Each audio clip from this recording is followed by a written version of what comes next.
This is How CSI's Fake Evidence to Get Convictions, Episode 2, The Embarrassed Cop Setup. You remember in the previous episode, a cop arrested a guy for murdering his girlfriend. Then the autopsy came back and it turned out the girl OD'd. This is actually sort of a common type of situation where a cop's initial suspicion turns out to be wrong. Cops become possessed with suspicion because everyone lies to them. When they're driving and they pull in behind someone, everyone turns right in front of them. And the actual criminals are the most devious of all, and that's who police are used to having to deal with, and so they're very suspicious.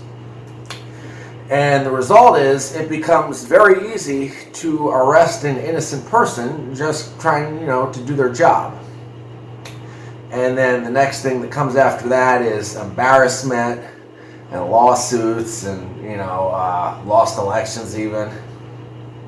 But luckily, if you are a cop, it can also be very easy to fix this problem. So if the evidence turns out to not fit your initial suspicion, what's easier? Letting that innocent person out of jail and looking like a dipshit, or just bend the evidence and keep things flowing? You remember in the previous episode, police found a glass in the dead girl's apartment. It had just been used. They photographed it, they swabbed it for DNA. But then they heard on the jailhouse phone that the dead girl had a new boyfriend who was over there all the time. And if it was the new boyfriend's DNA on the glass, it's going to screw up their case. So the cop says, wait a minute, and he just leaves that glass and that DNA swab out in his car, never logs it into evidence. Well, now the boyfriend's in jail on suspicion of murder, and the autopsy comes back and says this girl OD'd. So suddenly the cop needs evidence, or his case is about to fall apart. He's going to be very embarrassed. So luckily, when they arrested the boyfriend, they impounded his car. So what can the cop do? He goes out to the boyfriend's car in the impound. He takes the glass out of his trunk that he found in the girlfriend's house, and he just sticks it on the boyfriend's dashboard. And then the cop photographs that glass through the boyfriend's windshield. And, maybe there's a empty pill bottle in the boyfriend's console also from, months ago, and the cop puts that in plain view also. And, cop photographs all that right through the glass of the car, doesn't need a search warrant. And then the cop goes to a judge and he says, look, in this photograph, there's a glass in the boyfriend's car that is identical to the one photographed at the girlfriend's house. It's a matching set. And there's also an empty pill bottle in plain view in the boyfriend's car. We have reasonable suspicion to search the boyfriend's car. So the judge signs a warrant to search the car. So they take the glass out of the boyfriend's car that was originally found in the girlfriend's house, and they swab it for DNA. They swab the rim where there's lipstick, and then they swab all over the boyfriend's steering wheel, and they say that they got that second swab also off the glass. Bang! Now they have a glass with the girlfriend's DNA on the rim, and the boyfriend's DNA on the outside from holding it. And they have an empty pill bottle also with the boyfriend's DNA on it, obviously, because it's in his car. So the prosecutor tells the jury the chance that someone other than the boyfriend touched that glass before the girlfriend drank out of it is 1 in 14 billion. That's how reliable DNA is. 1 in 14 billion chance that anyone but the boyfriend touched that glass before she drank out of it and died. Now, maybe you think cops wouldn't really victimize someone like that, would they? An innocent guy and this boyfriend? Well, remember, hurting people is what cops do. If you feel any hesitation or any uneasiness about ruining a complete stranger's life, then you can't be a cop. That's what you have to do all day, is make it the worst day in someone's life. And don't go for that thing where the cops save the dogs from the icy ponds. All sociopaths pet dogs. They love to mimic the human-dog interaction. So any cop who pets a dog to play you for a sucker, will be planting evidence in the same breath where you can't see. Plus, if the cop really thinks the boyfriend did it, if he's consumed with that suspicion, then the cop doesn't see himself as doing something bad when he plants evidence to get the conviction. He sees himself more like an Olympic athlete taking steroids. Faking evidence enhances his performance as a cop.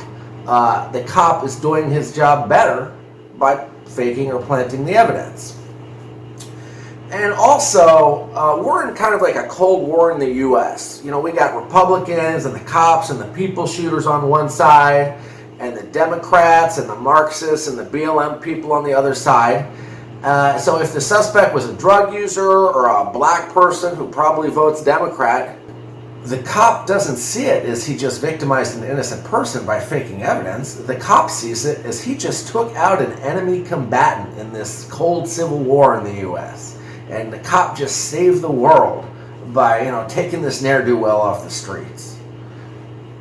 It's one of the many quirks of democracy that in the U.S. we have to fake evidence to put undesirables in work camps.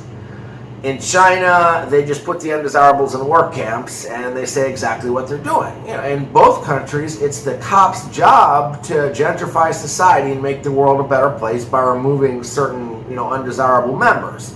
But in the U.S., cops have to lie to gentrify society because of the Constitution. And the voters are totally with the program because just like in Nazi Germany or in a Muslim country or in China, it's human nature to want to remove the people who are making the world a worse place. But in the U.S., because of this Constitution, we have to fake evidence, and the voters are perfectly good with that. There's really infinite variations of the embarrassed cop setup. Suppose a guy is found shot in his own house, and the neighbor saw his wife running out of the house right when he was shot, so of course they arrest the wife. Well, suddenly they find out the neighbor was out of town. He couldn't have seen the wife running out right when the guy was shot. But the wife's in jail right now being held without bond. So what does a cop do? He goes over to the empty house, gets the wife's blouse out of her drawer, dabs her blouse in the blood where the guy probably shot himself, and he puts that bloody blouse from the wife in the washing machine. And then he photographs it there. And he says, look what I found, and he processes it as evidence. And the wife gets life without parole, even though the husband most likely shot himself. So this is a pretty standard setup.